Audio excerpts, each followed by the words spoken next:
It feels like often in Cornell, we feel like we're in a bubble, and it's good to break out of that bubble sometimes. And it's cool to do so right here and about something we're all passionate about, which is language. We have this opportunity to bring young people from, the greater New York State to campus. You don't always have that experience of, interacting with the community and really feeling like you are making some kind of impact and difference. You're listening to Speaking of Language, a podcast recorded at the Language Resource Center at Cornell University.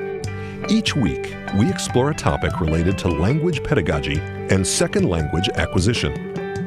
This week, on Speaking of Language, we reflect on another successful World Languages Day at Cornell with our engagement and outreach coordinator, Ashley Griffith, and student volunteer, keynote speaker, and language expansion program co-president, Daria Badger. Welcome to a new episode of Speaking of Language. I'm Angelica Kramer, the director of the Language Resource Center at Cornell University. And I'm Sam Lupowitz, the LRC's media manager. Today, we'll talk about our annual World Languages Day event with two participants. Daria Badger is a junior at Cornell, part of the LRC student assistant team, and was the keynote speaker at World Languages Day. Ashley Griffith is our engagement and outreach coordinator and co-organizer of the event. We are excited to reflect on the successful day of introducing middle and high school students to college-level language learning and all things global. Welcome to Speaking of Language, Daria and Ashley. Hello, hello. Hi. So before we get into World Languages Day, let's start by having you each tell us a little more about your background with languages and what prompted your love for languages and cultures. Daria, let's start with you. So my mom immigrated to the U.S. From Poland. Mm-hmm. And so when I was little, we grew up speaking Polish in the house. Nice. My dad's American, but he also learned Polish. So we spoke it as a family in addition to English. Mm-hmm. And then when I got a bit older, in 4th grade, we moved to Poland. So I had a year full of school there. Mm-hmm. And in all of my elementary school classes, we actually didn't learn Spanish, which is like the norm here. We did French. So I was really interested in that from a young age as well, even though we only did very simple phrases. Yeah. But those were always some of my favorite classes, I remember.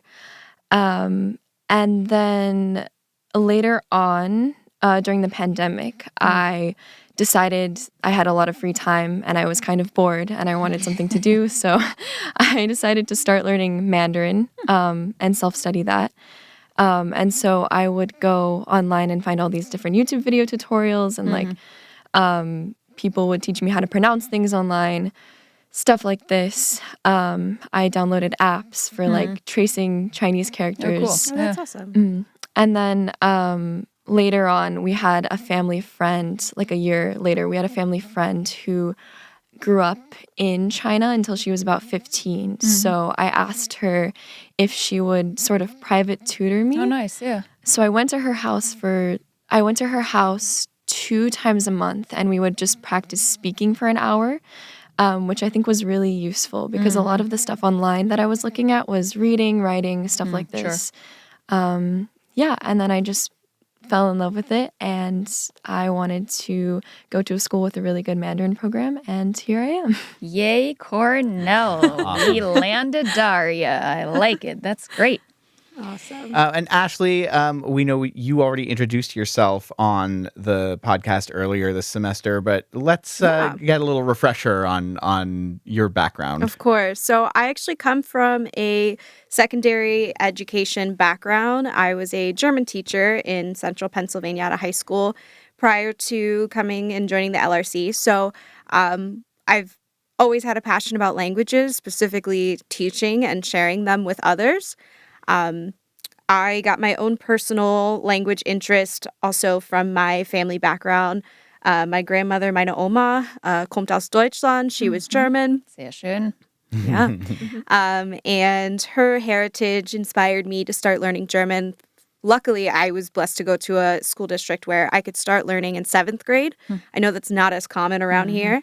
But I started learning German in 7th grade, continued all the way through my undergraduate, and then started a career in teaching German. So that's kind of where my background is. I personally love to learn other languages. I have a 219-day streak, I believe, on Duolingo for Nice. Spanish. Bien. Yeah. That's what we've got. Fair. But no, I love languages and I love teaching them and sharing them with others. So transitioning into this role and being such a big part of the planning and coordinating process for World Languages Day and then actually seeing it unfold was so fun, so inspiring. And yeah, it really helped me to combine my passions of learning about languages myself and sharing that passion with others, especially secondary age students. So we just hosted our 4th annual World Languages Day here at Cornell a few weeks ago. World Languages Day is a day-long event for middle and high school students that highlights the importance of language learning, cultural awareness, global literacy, and community engagement. Throughout the course of the day, over 150 Cornell volunteers, presenters, performers, and exhibitors helped make that day engaging and informative for the youth participants. Our goal with World Languages Day is to celebrate different languages and cultures, which is so very important in times of global unrest. So, Daria and Ashley, can the two of you walk us through the day? What did it actually look like? What did the youth participants do and learn about? And what did you do and learn about? Yeah, oh my gosh, where to begin? It was such a fun day. It was a bit of a whirlwind, but yeah, so much fun. So we started pretty early with setup in the Klarman Atrium. We were so lucky to have so many Cornell volunteers, mostly undergraduate students, which we're so grateful for them and their help. But we set up in the atrium, started registering students around 10 a.m., and the party started. We had our welcome plenary in the Klarman Auditorium in the morning. That was how we started the day. And lovely Daria shared her experience, similar to what she just shared about growing up with speaking Polish at home and then discovering her love for Mandarin. Yeah, I really enjoyed actually the setup before the welcome plenary. I really enjoyed seeing all of the volunteers at World Languages Day because a lot of them are people I've seen around the LRC when I've just been in this space studying or practicing other languages. And maybe I've met some of them and we haven't had the same language interests, so we haven't had a lot of time to interact.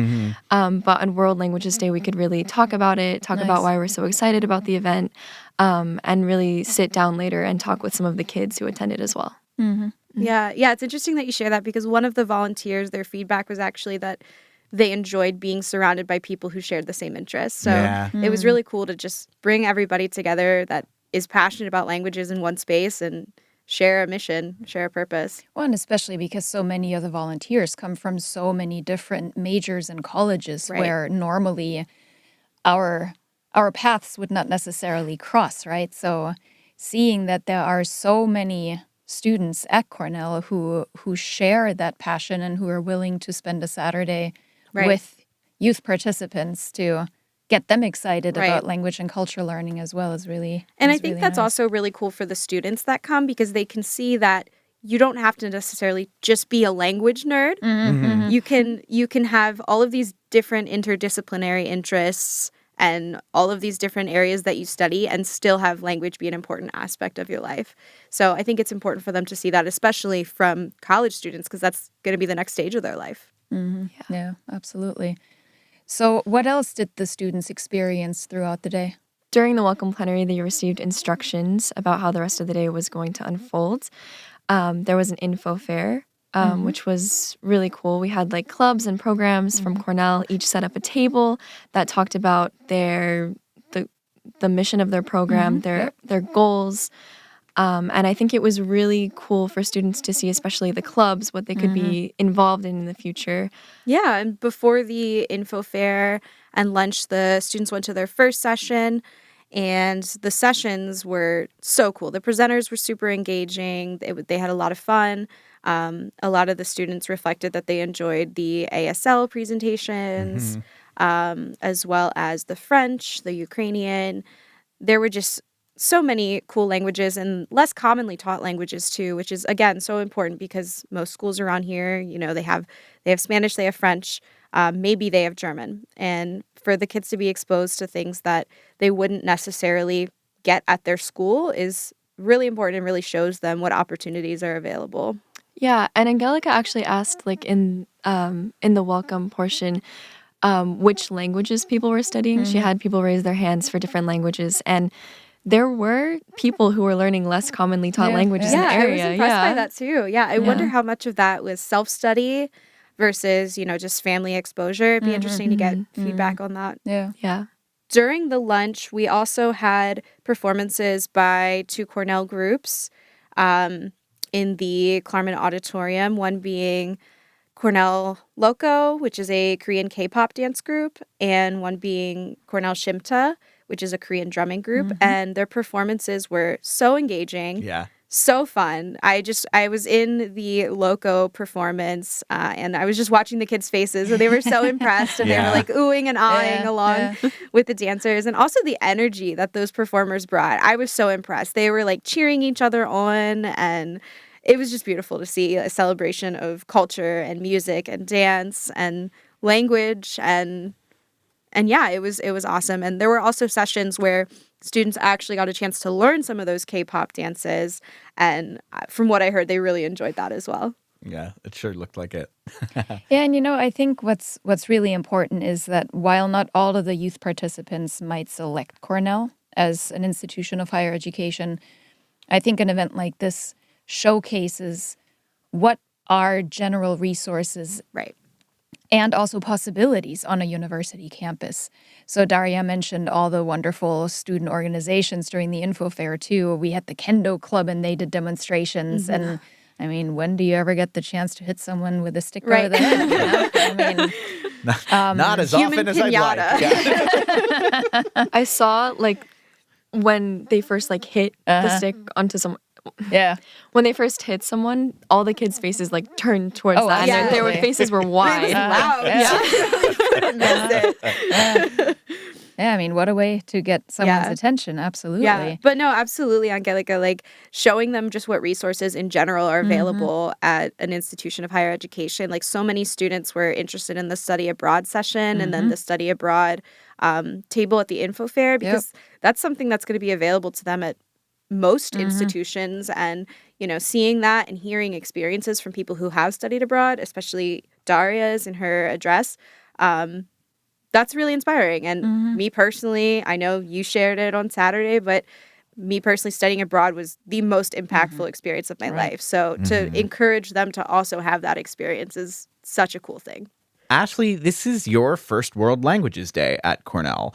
Could you tell us about your experience helping to put the event together? And was there anything you observed during the day that surprised you? Yeah, so this is really the first time that I've been responsible for co-coordinating such a big event. I had no idea how many different assets went into planning something so big and how many different contexts there were and how many emails I'd be sending. But it was so much fun, and like to see everything actually come together and come to pass on the day of just made it all so much worth it, made all the stress like so worth it, and just encouraged me to see how we can make it bigger, see how we can have the event grow in the future. And next year's year 5, so I know, it's got to be big. It's got to be big. Oh, it will be. It will be. But no, on the day of, I was just so happy to see the smiles on participants' faces, the smiles on the volunteers' faces, hearing from the presenters, seeing them, and just being able to interact with everyone. And again, just that same sentiment of we're all here for the same reasons, even though we all come from various backgrounds, with language, with culture, with heritage. We're all here because we love languages and we know they're important. Yeah. Awesome. So, Daria, you wore many different hats during World Languages Day. You were the student plenary speaker. You were a member of the info booth for the language expansion program. And you were also just a general volunteer for the event. Why is it important to highlight opportunities around language and culture learning on a university campus? I feel like it's important to highlight opportunities related to a language on a university campus because a lot of students, even Cornell students on our campus, aren't aware of these things. Yeah. I've met so many people that are really passionate about language here that I've met through other classes, even in my Mandarin classes, that don't know about opportunities that the LRC has, like conversation hours, that doesn't know about I've met so many people that don't know about language-related clubs around, and sometimes they're really interested after I tell them, and they're like, they're seniors, and they're like, where has this been for all of these 4 years? Yeah.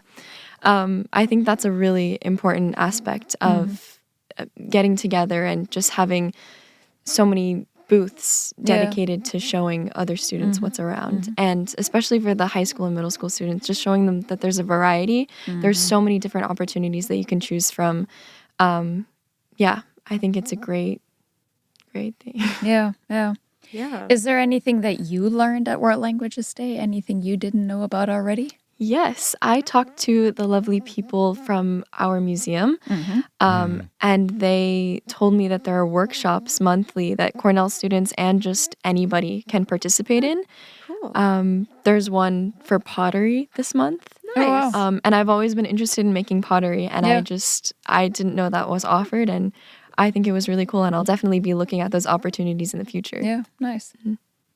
Ashley, do you have anything to add to that? Anything else that you learned?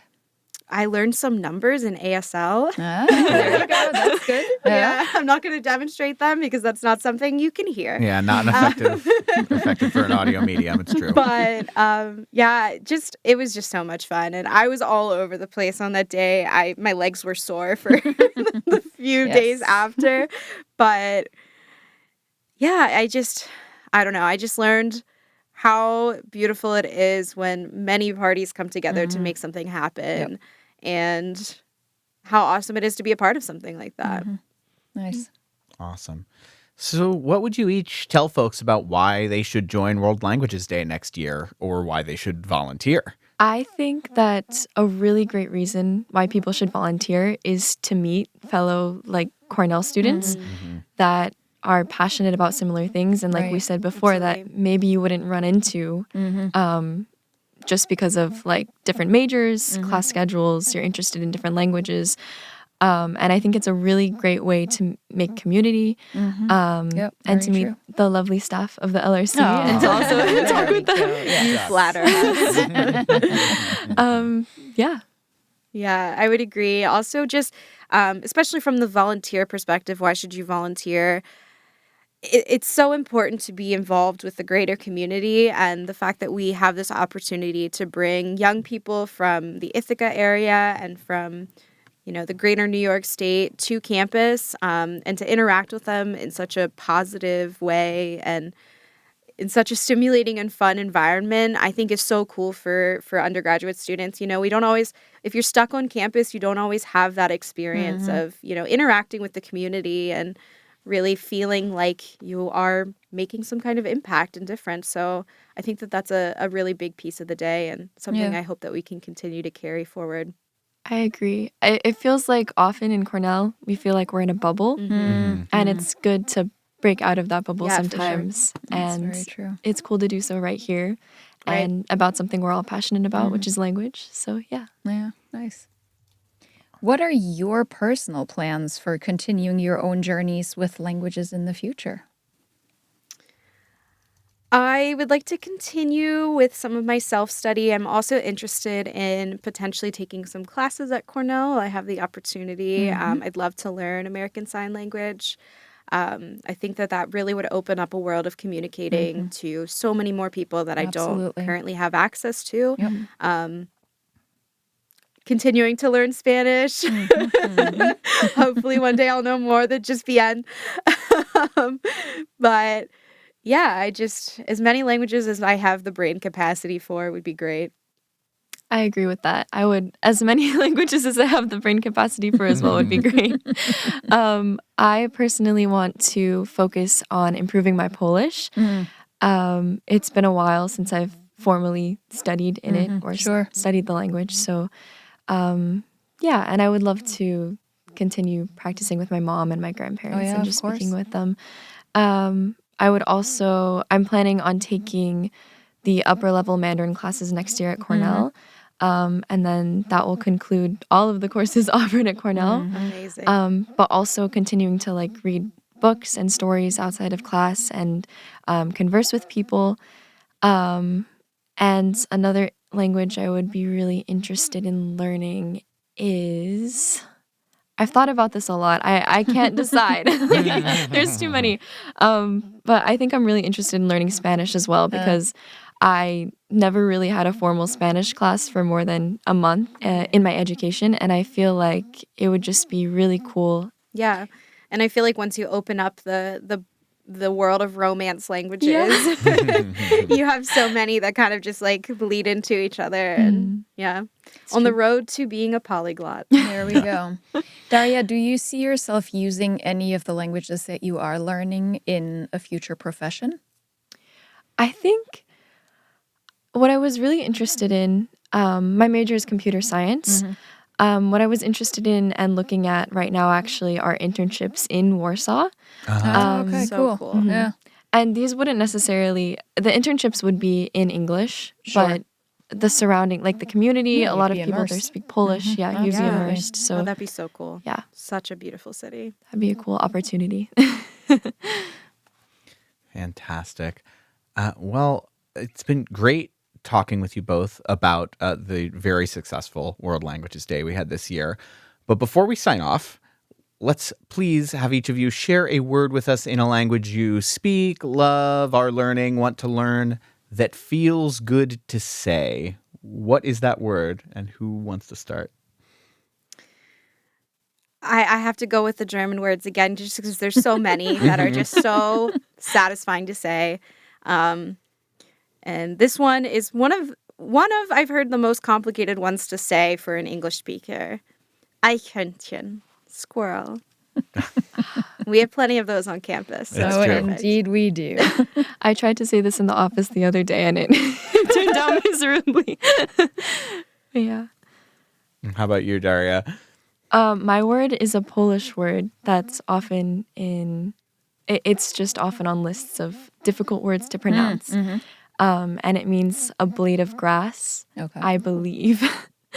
It's źdźbło. Nice. And I just really like saying it. It's very fun to say. I like it. That's awesome. Well, we cannot wait for the 5th annual World Languages Day in 2025. It's going to be a blast. Oh, it will be. But for now, thank you both so much for speaking of language with us, Ashley and Daria. Thank you. Thank you for having us. Join us next week to hear from YouTuber Matt Brooks Green with some straightforward advice for people trying to learn a new language. Until then, Auf Wiederhören. The Language Resource Center is located on the ground floor of Stimson Hall on Cornell's main campus in Ithaca, New York. Check us out on the web at lrc.cornell.edu. and follow Cornell LRC on Facebook, Instagram, and Twitter. Speaking of Language is produced by Angelika Kramer and Sam Lupowitz. Recorded by Sam Lupowitz. Original music by Sam Lupowitz, Dan Gable, and Joe Gibson. Thanks also to the College of Arts and Sciences at Cornell University. As a reminder, the ideas and opinions expressed on this podcast do not reflect those of the College of Arts and Sciences or any other official entity of Cornell University. We thank our listeners, and do stay tuned for our next episode.